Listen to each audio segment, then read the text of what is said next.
So I'm bringing two poems today, and these are two companion poems for No Second Chance. So if you know that poem, you know it's about the time I was making some kindling wood and was not very experienced with an axe. There's a whole story around what happened with me chopping off the end of my finger, and strangely enough, I enjoy viewing it from all the different angles. I'm not saying that I've finished writing all the poems, but I think setting these two down has helped to put some of the things in context. There's always another part to the story in my life, and I think I find that fascinating. And part of it was to do with not wanting to walk to the shop to buy a £2 bag of kindling.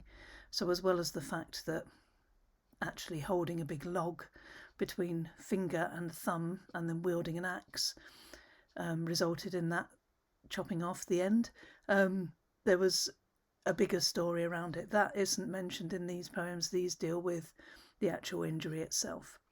So although it's a bit of weird subject matter, it's very Sue, and I hope you like these. This first one is called Her Skin, and it was published in the Storms Journal, issue number 1. So I'm very grateful to Damien for giving it its home.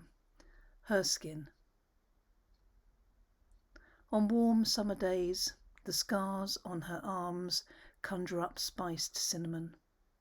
She pushes her nose into those pink-white constellations set amongst the tan and breathes slowly in. On cold nights, thoughts of metal axe heads send shivers of warning.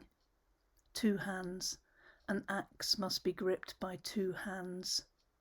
She feels sorrow for the fingertip that was yellow-bagged or burnt, or both. Her mother tells her she cried when she heard she was no longer complete. To know she was once considered perfect has her in awe. And then this one is an ode. It's called To the Tip of My Index Finger. Scissored straight you had me fainting. Afterwards I wanted to take you home, to mourn you, study you.